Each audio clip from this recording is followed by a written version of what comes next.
Now tuned into the show where you learn the discipline to show up day after day to do the work, the confidence to put yourself out there boldly and authentically, and the mental toughness to continue showing up, doing the work, putting yourself out there, even when the success you've expected to achieve is yet to be achieved. And on top of all this, you get a huge dose of personal initiative, which is the go-getter energy that moves any of us, including yourself, especially yourself, to go and make things happen instead of waiting for things to happen. We put all this together in one bundle, one package, one mindset, one method, one philosophy, one book, one show, one master class. It's daily. You heard me right. Daily masterclass that is called Work on Your Game. My name is Dre Baldwin, also known as Dre All Day, and welcome to the show. And today's topic, today I'm going to speak directly to the adults out there. Anybody who's listening to this who considers himself to be an adult. Anyone out there who has young people who, for whatever reason, whether they are your students, they are your customers, they are your clients, they are your biologicals. You have young people who look up to you and are looking to you for cues, for advice, for to model after. You are setting the example for them, whether you want to or not, whether they know that you are setting an example for them or not. I want to talk to the adults out there today about how we as adults have failed the youth. And why are we talking about this topic? I was brought up to believe, and I think many of you who are listening were brought up to believe the same way, and many of you who are parents are bringing your children up to believe that adults set the example for kids via modeling proper behavior, not by what we talk about, but by what we actually do.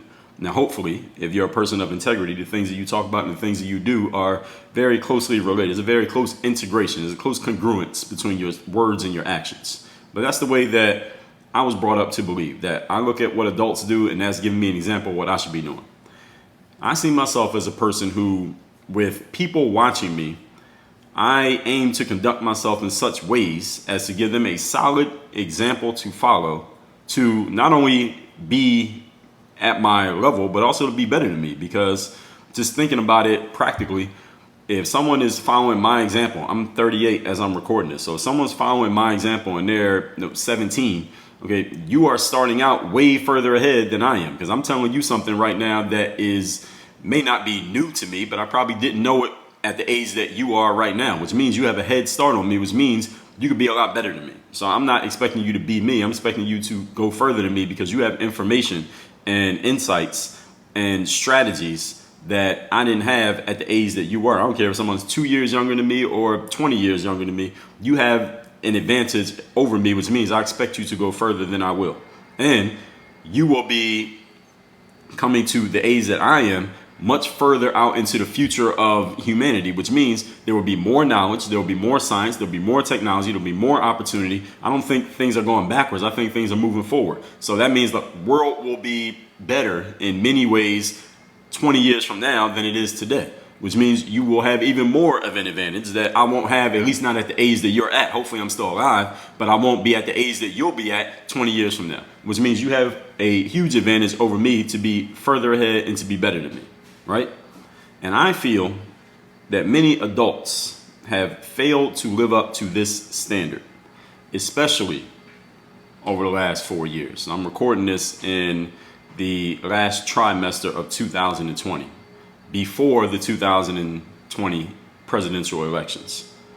Now, I want to be clear. I am not saying that adults have failed the youth because of politics. It is not because of politics. But I do believe it has been these failures that adults are responsible for when it comes to the youth. It has been revealed by politics. All politics has done is made it clear these failures, which is why I'm talking about it here today. So I thank politics for making it clear what these failures are, for revealing them to all of us. But it is not because of politics. We're not going to blame politics. That's a cheap excuse. And there's a huge difference between something being caused by something and something being correlated. Causation and correlation. All right, we are giving a correlation to politics. We're not pointing the finger at it as a causation. And all the youth who are listening to this right now, you have multiple adults who you respect, who you look up to, who you listen to, who you follow their examples. I'm not necessarily saying those adults have failed. I'm saying adults in general. Okay, so I'm not saying anyone who listens to this, no, you listen to this with your mom. I'm not saying your mom has failed you or your dad. I'm not saying they have failed you. I'm talking about adults in general. And as I get into my points, both the youth and the adults who are listening to this, you will understand exactly what I mean by this and where I'm coming from. And I'm going to, in these points here today, I'm going to tell you the things that I would expect adults to model for the youth that I believe from what I see. And again, this is only obviously one person's opinion. It's my show. I'm only seeing what I'm seeing. Now, I'm not ever present. I'm not omnipresent. I'm not in every place at once. I'm not in every community. I don't see every interaction, every conversation that's happening. But I am very active on the internet. I am an avid reader. I'm an avid consumer of material. I try to know at least a little bit about what's going on in many different areas, and many things that I've seen from adults has led me to saying what I'm saying here today, that adults have failed the youth. So youth, you listen up and I'm gonna explain to you how they have failed and where you may not want to follow some adult examples. And adults who are listening to this, I'm taking you to task today. All right, I'm talking directly to you and how you have failed and how you need to check yourself moving forward, the ways that you have come up short in setting the example for the youth that you would be expected to set. Point number one, topic once again here today is how adults have failed the youth. Number one, adults should be modeling respecting others and all of our differences. Now, this one right here, if this was school, adults in general, not each individual, but adults in general, get a big fat F on this one right here. This is a complete failure. This is a 0. If it was a test, you get a 0. Now, we know in school, if you get like a 50, that's still an F. No, we get a complete 0 on this one. Respecting other people and all differences that come with other people. No success whatsoever in this area. As kids, every adult listening to this, you tell me if I get this wrong. As kids, we were taught to not attack other kids just because they were different from us. Different color, different religion, different size, different customs, different cultures, different ways of being, different opinions. We were taught that everyone is to be treated, everyone's to be respected as a person, even if you disagree with them, and it ain't much to disagree with when you're 8 years old with a kid, even if they come from a background you know nothing about, even if you've never seen anyone who looks like them or dresses like them or speaks the language that they speak or has their accent, you were taught to respect them. You didn't have a choice but to respect them, because if you disrespected them, you would be the one who got in trouble. That's the way it was when we were coming up. All adults, I think, can agree to that. And actually the youth, you all can probably agree to that too, when you were in your single digit years, right? People could be different colors, have different religions, ways of dressing, talking, etc. We cannot attack them without facing stiff discipline for doing so. What the hell happened to that, adults? Now, I understand those of you who listen to this show on a consistent basis, you probably don't have this problem. Maybe a few of you, but most people who listen to this show, you probably don't have this problem, because the things that I talk about and the angles from which I approach these topics have been fairly consistent, even though the topics are different, but I think I've been pretty consistent in the way that I talk about this stuff. So if you're still listening, I haven't pissed you off enough or called you out enough to get you to stop listening. So you probably don't have this problem, but you know exactly what I'm talking about. What happened to this? Today, instead of respecting each other and all of our differences as we were brought up to do, now we got the thought police. Not the actual police, not the police with the badges. I'm talking about the thought police. The thought police are the people who will attack you and try to cancel you and destroy you verbally, career-wise, and maybe even physically, hopefully not physically, but verbally, career-wise, emotionally, financially, any way that they can outside of physically, all virtually, just for having the wrong opinion, having an idea that doesn't go along with their idea. Even if you didn't actually physically do anything, you just have an idea. If you support something that they don't want to support, if you go against something that they think that you're wrong to go against, even if you are okay with something, you didn't actually do anything, you're just okay with it, and they're not okay with it, they will attack you just for being okay with the wrong thing. Many of you remember the story, or we can't even call it a story, we'll just call it the viral video. Many of you probably saw this.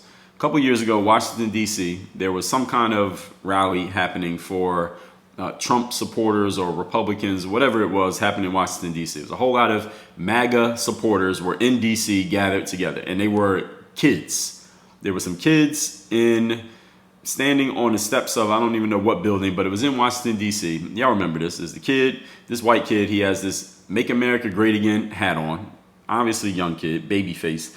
And this Native American guy, grown man, I mean, this man had to be 60, 70, 80 years old. He's chanting some Native American chant, and he's walking around, and he decides to walk up to these kids, who many of them with MAGA hats on.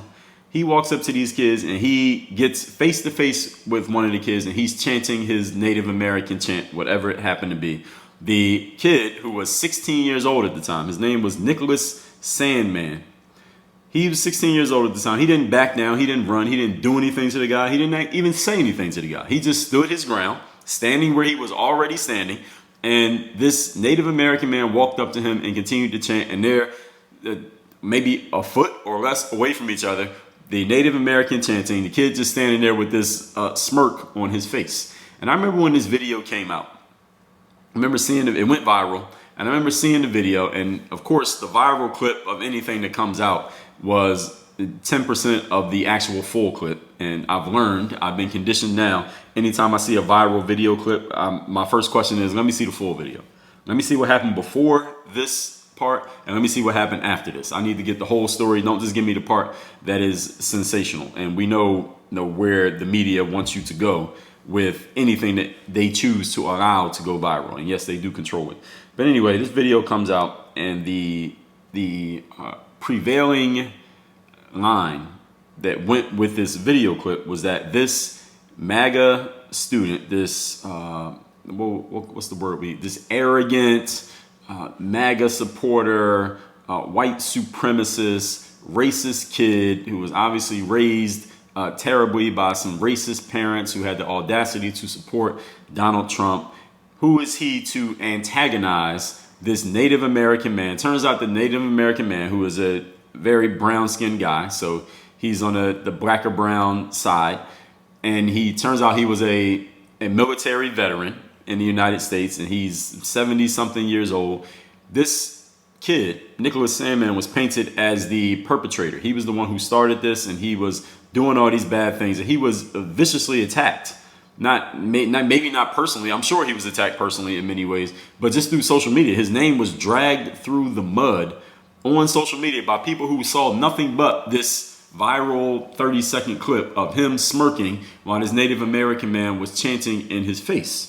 And Native American was positioned as the victim. He was just a guy who was trying to support peace, and he represented the country, and he's a brown person. So why would these MAGA people be attacking him? This is another reason why Donald Trump is terrible, and racism in America, and all these things that need to change. This was just more ammo for the people who are far to the left, as they said.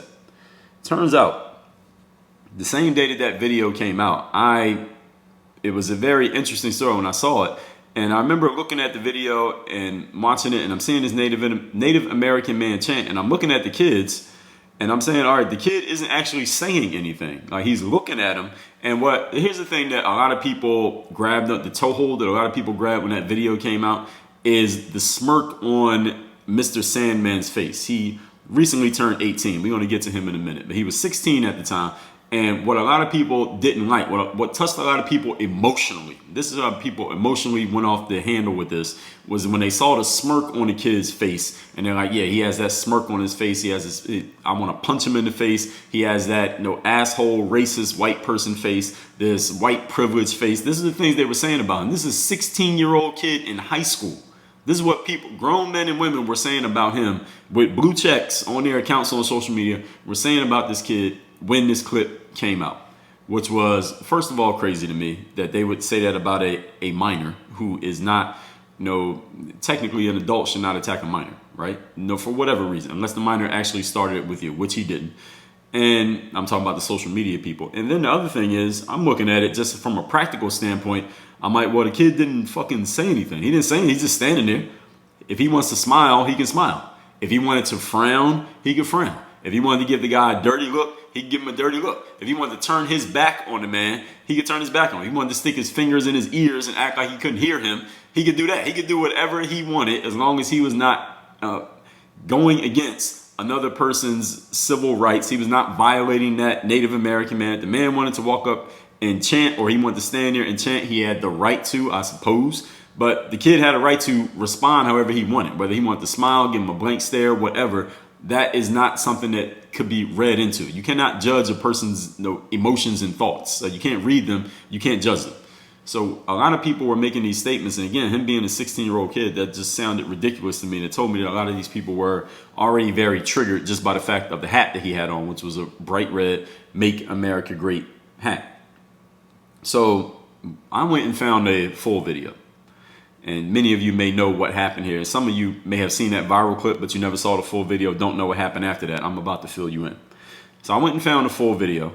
And first of all, these kids were standing outside because apparently they were waiting to get on a school bus so they could drive back to where they were from, which I believe was Kentucky. They had went all the way to Washington, D.C. from Kentucky on a bus. They were just waiting to get back on their bus, but they were all standing outside waiting. And they were doing like their school chants or whatever the hell they do in their school.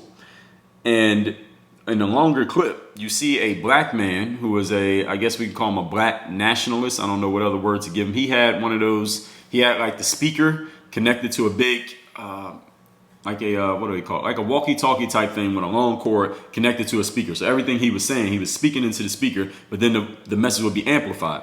And he's standing there and he's antagonizing these kids. And he's saying all kinds of crazy shit. A lot of very, what's the word that I would use? The word, I can't think of the word, but just a lot of things that an adult should not say to a kid. I don't care what you think the kid represents or what you think the kid supports. The things that adults shouldn't say to kids. And this is a black man, and he's yelling these things at the kids. And the kids are, obviously they can hear him, but they're not giving him any energy. They're not saying anything back to him. They're noticing it, and I'm sure they had already been indoctrinated. All right, when you go out into the world with these MAGA hats on, you're going to be attacked by certain individuals. I think they were ready for it, which I applaud their parents for at least preparing them for that going out into the world. Because who knows how I would have responded had some grown man approached me or my peers at 16 years old for no reason if we didn't say anything to him. But anyway, this black man is saying crazy things to them. The kids are just doing their thing, being kids, not bothering the man, not responding to the man. This Native American guy, the veteran, 70-some years old guy, he's walking around the mall in D.C. and he's chanting. But he's not chanting to anyone in particular. He's just going around chanting. So when he sees the kids with their MAGA hats on, he walks over to them. They did not go to him. They were on the steps the whole time. He went over to them, gets as close as he can to them without physically touching them, and then he goes into his chant. Now somebody has a camera. Obviously everybody has a phone, but somebody had a camera and you saw the man. If you watch the full video, you see this Native American guy notice them and he goes to them and starts doing his chant. And then eventually he stops chanting and he walks away and it ends. And watching the whole video, this kid, Nicholas Sandmann, he never said a word the entire time. Now, a Native American started, again, the kid was framed as just terrible for doing this. And what happened is many media outlets picked up on this story and they just ran with it. They ran with that this kid started this thing with this Native American guy. And of course, which publications would go run with a story like this without, again, they saw the full video without any reason to say that this kid had done anything. I'm watching the video. He didn't do anything. He's just standing there. Again, he can smirk if he wants to smirk. He can laugh if he wants to laugh. He could say something if he wanted to say something, but he didn't start it. And the newspapers, or the publications will say, went out and they just ran with this story. Washington Post was one, CNN was another. There were many others who did this, and this kid ended up, I'm sure his parents advised him on this, so they were part of it. They sued these publications. They sued them for 9 figures. It's a $250 million lawsuit against Washington Post and CNN. And as of August 2020, both those publications settled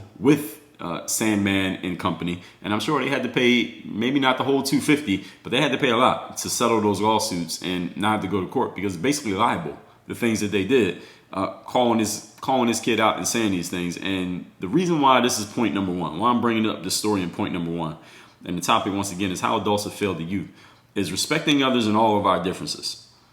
Any logical, reasonable, practical person who has saw that video, again, watched the whole video, it wasn't but 10 minutes maybe. I'm sure there are people at Washington Post and CNN and New York Times and Twitter users who saw the full video. They saw the full video. even if you only saw the clip, how could you possibly draw the conclusion that that kid was wrong or he was doing something wrong just by standing there and smirking at that guy? Well, the answer is you couldn't. The reason why people ran with this story of this kid being so terrible and demonizing him for that exchange, if you want to call it that, because the kid did not give anything to this Native American. The reason why they did that is because he had that MAGA hat on. And because he had that MAGA hat on, a lot of people, including people who we supposedly trust to give us our news, to give us objective information at the Washington Post, the New York Times, CNN, some of your people that you follow on Twitter, we're supposed to trust these people to give us objective information. They didn't do that. They failed to do that because those people saw that MAGA hat and they were immediately triggered and said, okay, anyone with that hat on, we are throwing out rule number one, which is my point number one here today, respecting other people and all of our differences, even if that is a difference of opinion. They completely failed it. And these are the people who are giving you your news. So who is it that you can trust? Who is it that you can trust for information? If the people who are giving you your news, they can't even be objective when there was only but 10 minutes of research they need to do in this situation. This is not like we're talking about years of going back and reading religious texts or reading through some government bill that's 275 pages. This is a 10-minute clip where you can clearly see who's doing what and who's not doing something. How could they have missed this? Well, they didn't miss it. They just decided that when they saw that difference of opinion represented by that red hat, that they were just going to throw all of their objectivity and all of their professional principles out of the window because this kid is wearing something that represents something that I don't like so much that it doesn't even matter the standards that I'm supposed to be held to working for this organization or representing this organization. And they had to pay for that.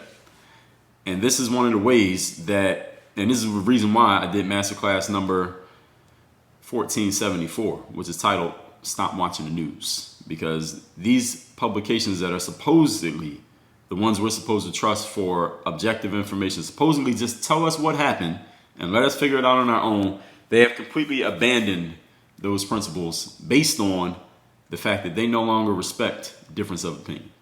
And this is one way that adults are majorly failing the youth. Point number 2. Today's topic, once again, is how adults have failed the youth. Allowance for healthy disagreement.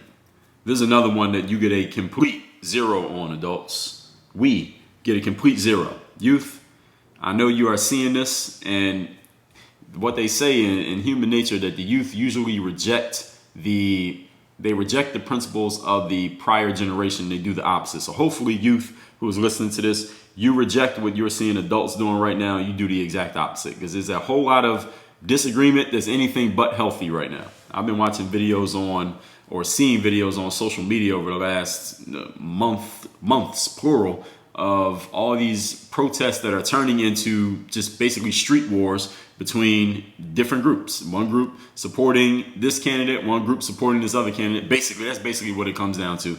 And all kinds of vicious rhetoric from the leaders of these things through megaphones, through people actually getting physical with each other, people macing each other, physically attacking each other, all kinds of stuff. And this is I'm not talking about cops. I'm talking about just citizens going out and protesting and it ended up turning into fisticuffs. Healthy disagreement doesn't exist anymore. And I'm not even if you're not a person, you've never been to a single protest, you aren't out rioting, you're not out holding signs or anything like that. Healthy disagreement. When's the last time you had a conversation with someone with whom you disagree on a topic that you feel strongly about and you were able to do so in a healthy way? When's the last time you did it? I'm pausing to give you a moment to think about it, because I know you may need some time. Now, listen, how you feel about whatever topic is how you feel. And how I feel is how I feel. And if we're having a conversation on that subject and we cannot change each other's minds, which we probably won't, I want to let you know something. That's okay. It's okay if you can't change another person's mind. It's okay if another person is not going to think the way that you think. We can still, at the end of that conversation, shake hands, laugh about it, and walk away, or we can change the subject and talk about something else. We don't have to agree on every topic, but we can still be respectful of each other in doing so. Who's doing that now? When's the last time you heard a respectful conversation between two people who were strongly in opposition on a certain topic that they both really cared about, and they could be respectful about it? They could shake hands at the end of the conversation. I don't even see that happening that often these days with anyone, anywhere. Oh, and let's be clear. Let's not blame Donald Trump for that. We're not going to blame the president for that, right? Because he doesn't control your actions. Now, you might not like him, but he doesn't control how you talk. He doesn't control what you say. You might not like what he said. Doesn't mean you need to go say it. You might not like whatever you feel he represents. That doesn't mean you need to go represent the opposite. What are you doing? Are you trying to balance it out? No. You know that doesn't work. Or you're using him as an excuse for your actions. Because that would make it an excuse. Oh, well, he said it, so that means I can say it. He did it. He represents this, or at least you think he represents this, so I'm going to represent the opposite, and I'm going to bring that kind of negative energy into the world because that's the only way I'm going to get my point across. Is that really your rationale? You really going to push that? You really going to push that rationale with someone who's reasonable and practical? I'm sure you can say it to someone who agrees with you, but can you say that to someone who doesn't? Who's going to call you out on your bullshit and let you know, like, no, that doesn't pass the smell test. All right, don't blame Donald Trump for your actions or your words. I see many adults say things like some really stupid shit like, well, if you support Trump or you wear a MAGA hat, then I have no respect for you. Or I remember back in 2016, before the election happened, I talked about this, I saw this same status update, word for word copy, and a bunch of people on my Facebook, and they were saying, well, look, if you're voting for Trump, unfriend me because I cannot be friends with someone who supports, and they went and listed all the negative things that they felt like Trump was supporting. Or you feel like it's okay to attack someone who is a Trump supporter because they quote unquote represent any negative things that you want to lay out. Well, if we're going to do that, let's say if you as an American, you travel to, let's say, France, is it okay for some French people, a mob of French people, to attack you as an American? Because look, you are representing a place that stole land from Native Americans. This is true. Bombed Hiroshima. This is true. Invaded Iraq twice. This is true. Mass produces animals just to kill them for food. Also true. Has enslaved people for hundreds of years. Also true. And you live there? Oh, you're a citizen there? Oh, you're walking around proudly letting people know you're an American? So that means you represent it. All right, you're okay with that. You are supporting America. Is it okay for some people in another country to kick your ass, physically whip your ass, because you represent a country that does all of these negative things and has done all these negative things and is obviously okay with it? It is the exact same thing that someone could say about, well, they say, well, Trump represents this, and they name off all the negative things because they voted for Trump. So that means you support every negative thing you can think about Trump. Okay, if we're going to do that, then it's only fair that we do it with everybody and everything that anyone represents. So if you got on a pair of Nike shoes, are you okay with slave labor in China that gets your shoes made for less than $1 and they get sold at Foot Locker for $85? Are you okay with that? I mean, you got Nikes on. You got a whole closet full of Nike gear. Does that mean that's what you represent? Does that mean that's what you're okay with? Is it okay for somebody from China who's against slave labor to beat you up in the street because you got some Nikes on? Because, look, again, you're representing something that goes against everything they believe. Is that the way you want the game to be played? As if so, a lot of things would be different. You see how that slope gets slippery real quick? Now, see, you might say something like, well, come on, Dre, you're taking it to the extreme. I'm not the one who did those things. I'm not the one who did all those things that America is guilty of. I just happen to live there. I just happen to support the country who did it. Well, you see how that works? The same way someone who supports XYZ politician can say, well, listen, yes, you can name all these negative things about this politician, but I didn't vote for them because of the negative things. I voted for them because of this thing, this thing, this thing. They got me, they offered a better tax plan. I knew they could bring the economy up. I like the fact that they were going to appoint this person to this committee, and that committee has a lot to do with what happens in my industry and how much money I make and whether or not I have a job. That's why I voted for this candidate, for these 3 reasons, not for the other 300 reasons that you want to list about them. You see how that works?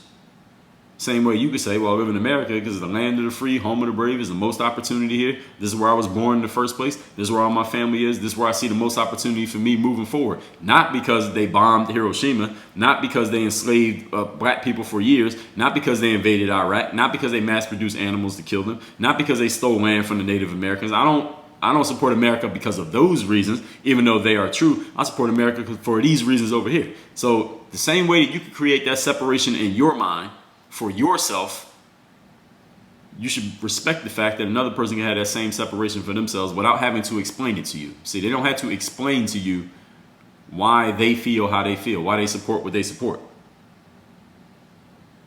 All right, for years, everybody stood for the national anthem. Everybody said the Pledge of Allegiance and put their hand over their heart. All right, all the things that's being called out today that America did this, and this. All right, those things been happening way before any of us was alive. But you were still standing for that anthem. You were pledging allegiance then. Oh, now all of a sudden you know something. Now all of a sudden you're informed.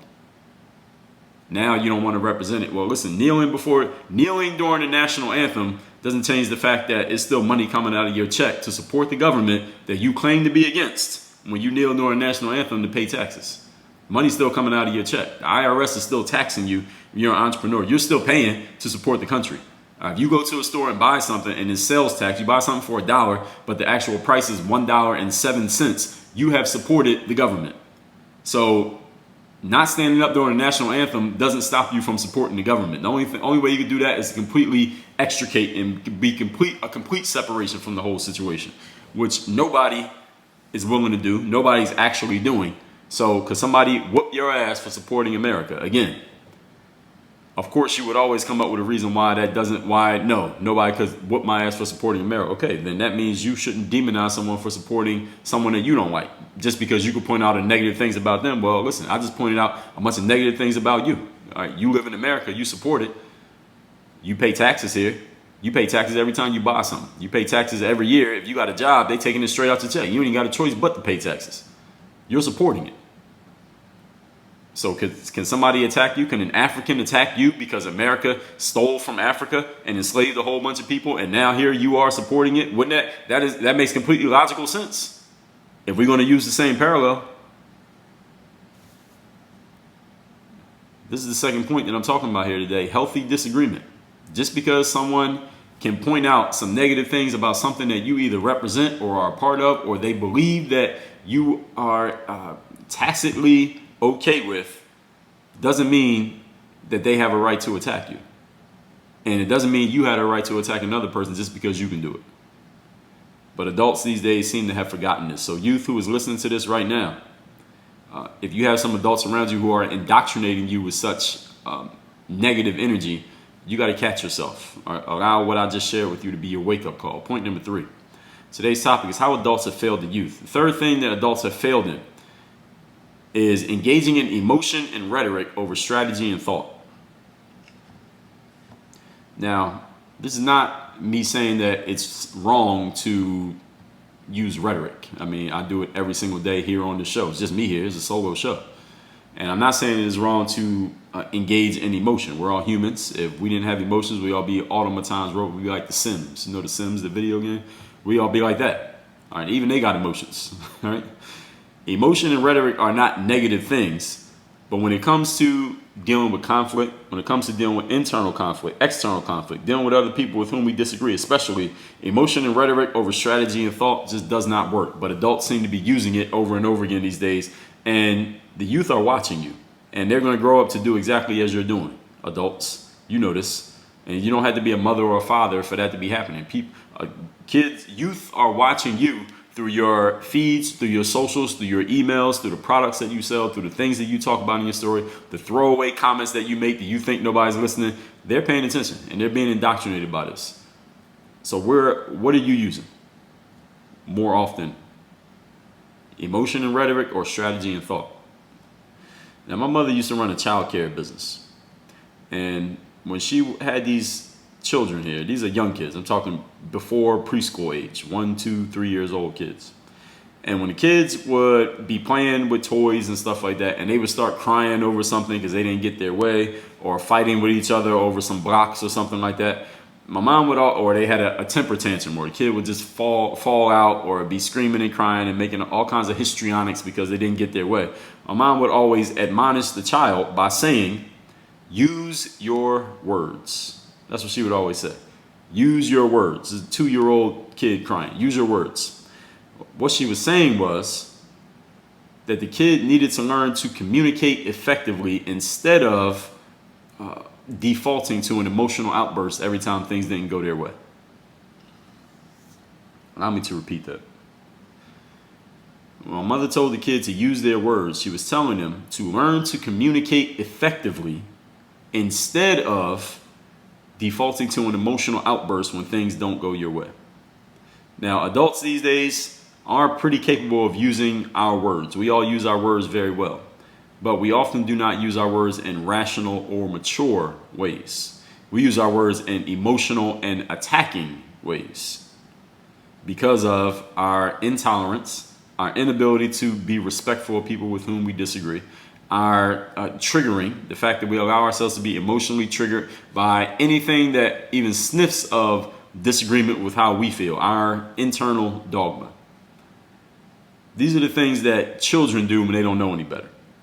A child doesn't know how to communicate that they don't like having the Legos taken from them by another child. So the 2-year-old starts screaming and crying and kicking and yelling and just falling out on the floor and not knowing what else to do because they don't have any other tools. They have no other material with which to communicate.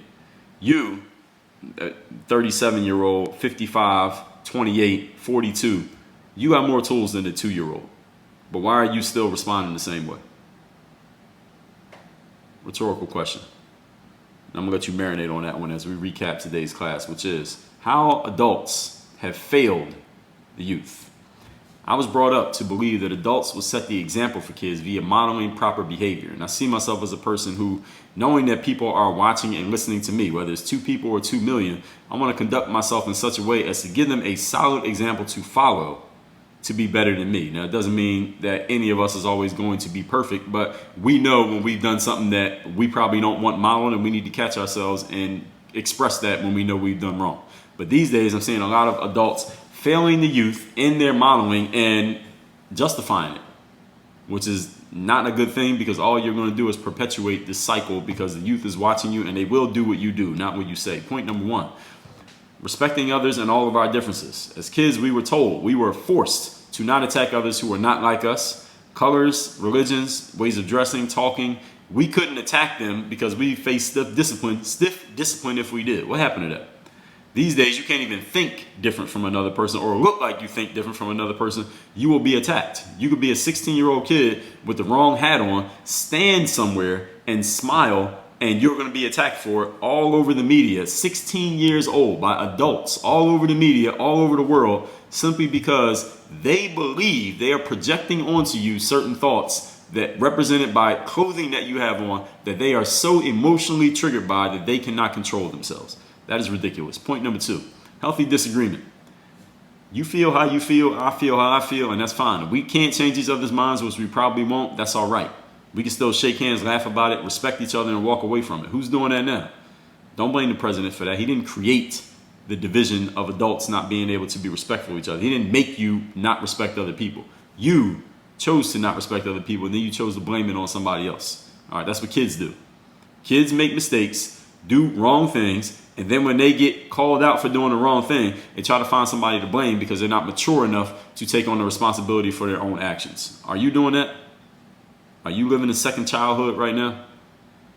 Or you say somebody represents a person, there's somebody supports someone who represents bad things. Okay, you live in America. I can give you a laundry list of bad things that America has done. You live here. You pay taxes here every time you make a purchase at a grocery store or a retail shop. So that means you are directly supporting America. So is it okay for any country that feels like they have been wronged by America, Vietnam, Japan, Africa, Iraq, in any of those countries, Afghanistan, in any of those countries, if you were to visit, because somebody kicked your ass just for being an American, just on principle alone because of all the things that America has done wrong.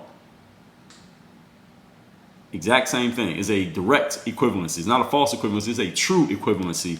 If we want to do it that way about a politician, we got to do it the same way with everything else. That's equality. All right, ain't people walking around with equality t-shirts on? Okay, if we're going to be equal, we got to be equal straight up and down. Point number 3, emotion and rhetoric over strategy and thought. My mother used to run a childcare business. When the 2-year-old kids would start crying and fighting each other, she would tell them to use their words. In other words, learn to communicate with other people effectively instead of using emotional outbursts when you don't get what you want. Adults use words these days, but not effectively. They use them in emotional and attacking ways as opposed to rational and mature ways. And youth who is listening to this right now, I want you to understand, again, I'm not talking about every single adult, probably not the adults who raised you that led you to be listening to a show like this, but adults in general, adults as a whole. And I'm sure you've seen it, you're on social media, you see the stuff that gets pushed out there, that gets amplified, is the stuff that's sensational. Anything that's rational or logical or measured or what people would say is kind of in the middle. You're not going to demonize this side, you're not going to demonize this side, but you can point out both some faults and some positives on other sides. Those things don't get amplified because they're not sexy enough, they're not sensational enough, they don't drive clicks, they don't drive views. The challenge is the people who are picking sides often are the biggest fools in a situation. You as a youth, unfortunately, on behalf of the adults out there, I apologize for our failure to set the proper example. Hopefully, people like myself and others who are giving you some real insights into what is going on, both in the positive and the negative, will lead you to be a person who can set an example for the next wave, maybe even for your own wave, for other people who are in your age bracket, in your group, in your generation, so that we don't perpetuate a lot of the ignorance and a lot of the negativity and a lot of the unproductivity that we've been seeing communication-wise from adults, at least in the United States of America, over the last 4 years. Work on your game. Dre all day.